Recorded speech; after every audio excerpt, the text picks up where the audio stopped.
Sebelum nonton video ini, selagi kamu bernafas, jangan lupa like, komen, dan subscribe. Saya tunggu ya. 1, 2, 3. Oke, terima kasih.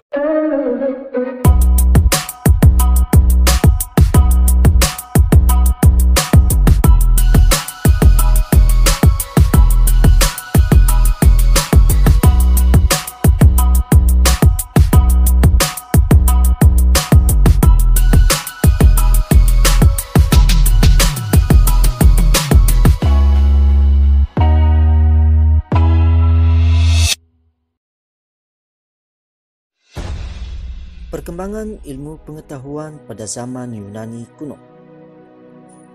Perkembangan ilmu pengetahuan diawali dengan zaman Yunani kuno, di mana pemikiran filsafat tidak lepas dari kebudayaan Yunani.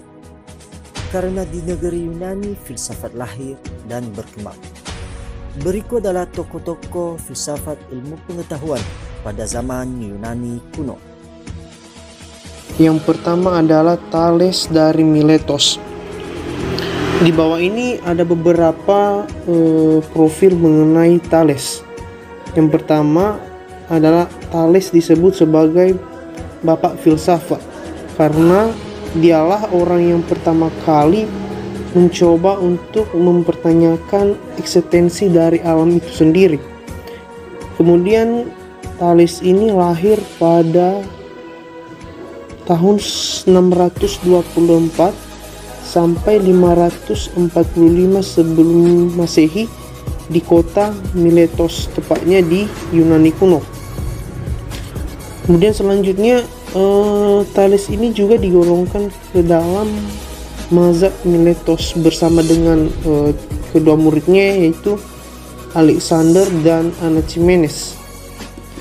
Kemudian Thales juga disebut sebagai ahli geometri, astronomi, dan juga politik. Itu bisa kita lihat pada prinsip dan atau pemikiran dari Thales. Kemudian kelebihan dari Thales ini juga dia mampu mengukur jauhnya kapal laut dari pantai. Kemudian yang terakhir Aristoteles juga menyebutnya sebagai filsuf pertama. Nah, setelah kita membahas tentang profil dari Thales dari Miletos, sekarang kita akan masuk mengenai pemikiran atau prinsip Thales dari Miletos ini. Pemikiran Thales yang pertama yaitu dia menganggap bahwa air adalah prinsip dari segala sesuatu, atau dalam bahasa Yunani yaitu arsi. Jadi dia berpendapat atau dia mengatakan bahwasanya air itu merupakan dasar atau awal dari segala-galanya yang ada di alam semesta ini, di mana air mampu tampil dalam segala bentuk. Kemudian dia bersifat menetap dan terbinasakan. Kemudian alasannya yang lain juga karena makhluk hidup juga bisa hidup karena air. Mungkin kita bingung atau bertanya-tanya mengapa Thales ini menggunakan air dalam prinsipnya. Jadi karena Thales dari Miletos ini tinggal di tepi pantai sehingga dia bisa melihat air untuk setiap hari. Kemudian pemikiran Thales yang kedua yaitu dia mengatakan bahwasanya bumi terapung di atas air. Jadi si Thales ini memandang bahwasanya bumi itu merupakan bahan yang satu kali keluar dari laut dan terapung di atasnya. Artinya itu bumi itu di atas air. Pemikiran Thales selanjutnya di bagian 3 yaitu dia berasumsi bahwasanya benda mati itu memiliki jiwa atau dalam bahasa lainnya yaitu hylogisme. Jadi Thales ini menganggap bahwa segala sesuatu yang ada di jagat raya itu memiliki jiwa, di mana tidak hanya terdapat di dalam benda hidup seperti binatang, tapi juga terdapat pada benda mati seperti batu. Kemudian Thales sendiri mencontohkan dari sebuah magnet yang mampu menggerakkan besi. Yang keempat yaitu adanya sistem polis yang tersentralisasi. Kalau kita melihat catatan-catatan dari Herodotus bahwa Thales sendiri pernah memberikan nasihat pada orang-orang Konia yang sedang terancam serangan dari Persia pada abad kira-kira pertengahan abad ke-6 sebelum Masehi. Nah, pada saat itu juga Thales menyarankan kepada Ionia untuk membentuk suatu pusat pemerintahan dan administrasi bersama, tepatnya di kota Teos, yang mana kota Teos itu merupakan atau memiliki posisi sentral di seluruh Ionia. Kemudian yang terakhir mengenai pemikiran si Thales ini yaitu teorema Thales. Nah, pada gambar di samping, di mana sudut DE per BC sama dengan AE per AC sama dengan AD per AB. Meskipun kita tidak bisa menyimpulkan bahwasanya teorema Thales ini murni dari pemikirannya, namun minimal inilah sedikit gambaran dari teorema Thales.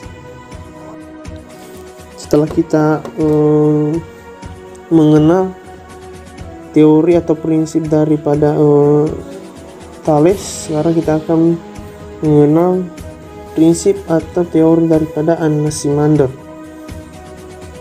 Nah, Anaximander sendiri lahir pada tahun 640 sampai dengan 546 sebelum Masehi di kota Miletos, Yunani kuno, sama seperti gurunya Thales. Kemudian Anaximander ini merupakan seorang filosofi dari mazhab. Kemudian dia murid dari Thales, dan Anaximander ini juga merupakan filsuf pertama yang meninggalkan bukti tulisan berbentuk prosa. Kemudian dia juga orang yang pertama membuat peta bumi, dan terakhir dia mampu memprediksi kapan terjadi gempa bumi. Berikut ini adalah beberapa pemikiran dari Anaximander. Pemikiran Anaximander yang pertama yaitu Operion, berasal dari bahasa Yunani a yang artinya tidak dan eras yang artinya batas, dan bersifat ilahi, abadi dan tak terubahkan. Contohnya seperti gambar yang di samping, yaitu cahaya angka contohnya yaitu api. Kemudian yang kedua, pemikiran Thales yang kedua, dia berasumsi bahwasanya alam semesta ini terbentuk atas dasar air, contohnya ikan, sama seperti dari pemikiran gurunya itu Thales. Jadi dia berpendapat bahwasanya pada awalnya itu bumi diliputi air semata-mata. Oleh karena itu makhluk hidup yang pertama di dunia adalah hewan yang hidup dalam air. Contoh yang diangkatnya adalah ikan. Kemudian pemikiran Thales yang terakhir yaitu dia beranggapan bahwasanya makhluk pertama yang naik ke darat adalah sejenis ikan, yang mana dia beradaptasi di daratan dan kemudian menjadi manusia. Jadi di sini dia berasumsi bahwasanya ada sebuah laut yang mengering dan kemudian menjadi daratan.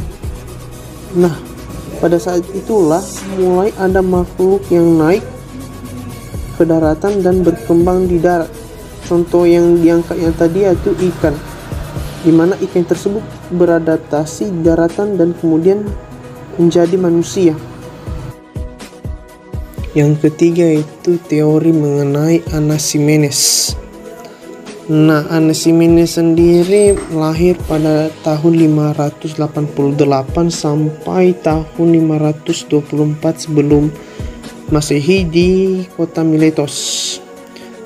Kemudian si Anaximenes ini merupakan murid dari, sama seperti Anaximander, merupakan murid dari Thales, dan Anaximenes itu merupakan pengganti daripada Anaximandros.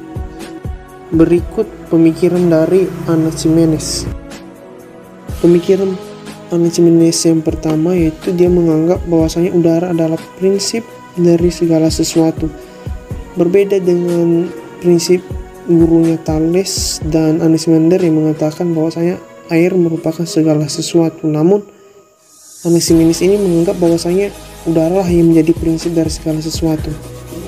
Dia mengatakan bahwasanya udara merupakan zat yang terdapat di dalam semua hal, baik dari air, api, manusia maupun segala sesuatunya.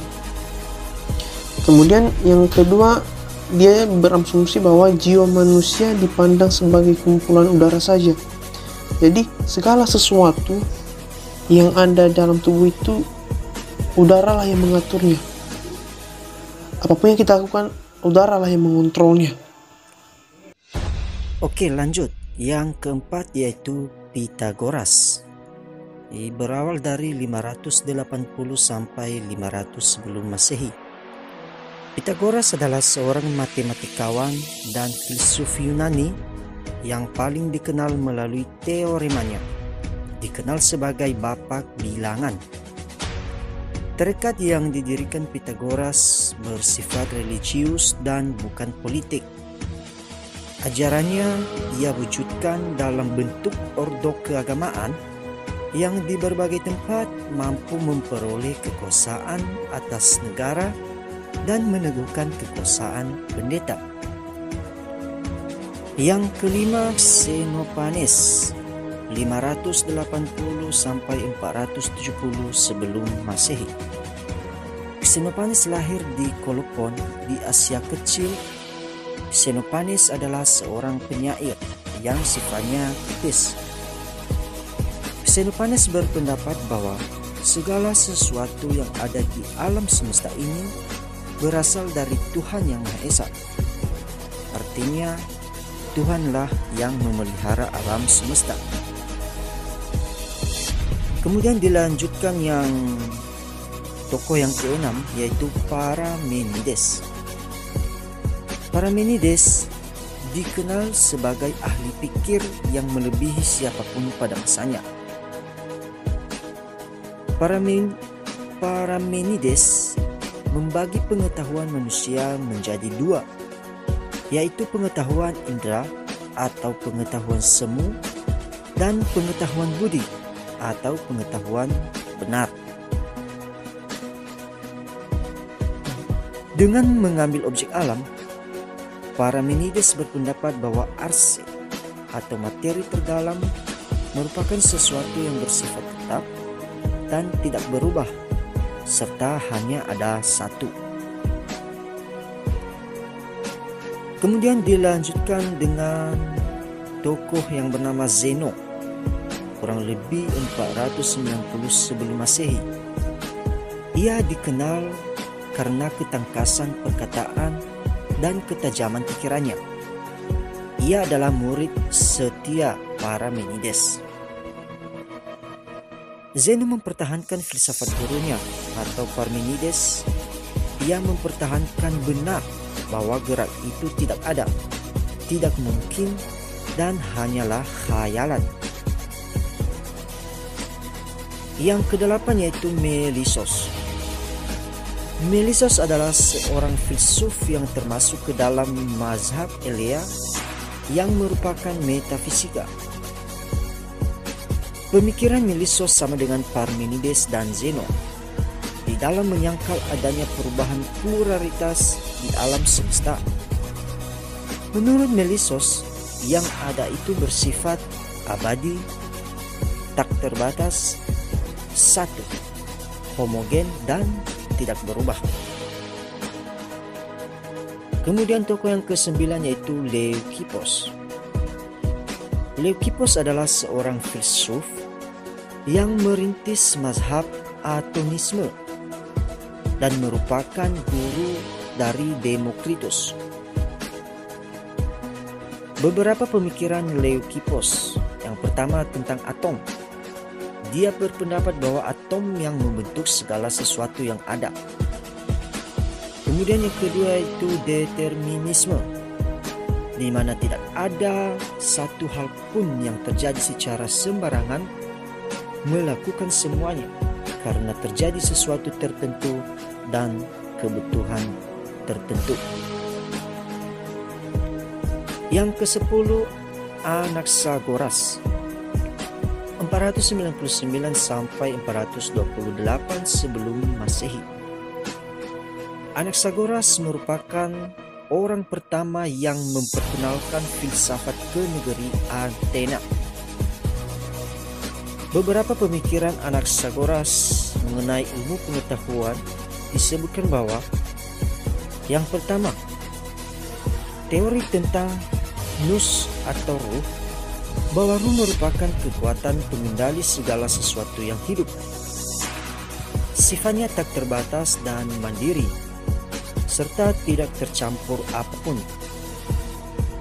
Dan juga berpendapat bahwa badan-badan jagat raya merupakan batu-batu yang menjadi pijar akibat kecepatan tinggi dari pusaran angin yang menggerakkannya. Kemudian dilanjutkan dengan tokoh yang bernama Empedokles 492 sampai 432 sebelum Masehi. Empedokles dikenal sebagai politisi demokrat, sosok yang mengaku sebagai dewa. Hasil karyanya dituangkan dalam bentuk syair mengenai alam, penyucian, atau pemikiran-pemikiran bersifat mistis keagamaan. Empedokles mengungkapkan bahwa pengamatan indera menunjukkan bahwa hal jamak yang berubah, tetapi bentuk bermacam-macam itu disebabkan oleh penggabungan dan pemisahan keempat anasir yang menyusul segala kenyataan itu, yaitu air, udara, api, dan tanah. Tokoh yang ke-12 yaitu Demokritus 460 sampai 370 sebelum Masehi. Demokritus berasal dari keluarga yang kaya raya dan harus dipandang sebagai seorang sarjana yang menguasai banyak lapangan keahlian. Beberapa pemikirannya yaitu yang pertama, kenyataan bukan satu saja, melainkan terdiri dari banyak unsur yang disebut unsur. Yang kedua, pengetahuan indera yang keliru dan pengetahuan budi yang benar. Yang ke-13 yaitu Epikuros. Epikuros lahir pada tahun 341 sebelum Masehi dan meninggal pada tahun 270 sebelum Masehi. Epikuros adalah seorang filsuf Yunani kuno yang mendirikan sebuah mazhab filsafat yang disebut Epikureanisme. Dalam bidang fisika, Epikuros mengajarkan bahwa alam semesta itu tidak terbatas dan abadi. Jadi teman-teman, demikianlah perkembangan ilmu pengetahuan pada zaman Yunani kuno dan semoga bermanfaat bagi kita semua.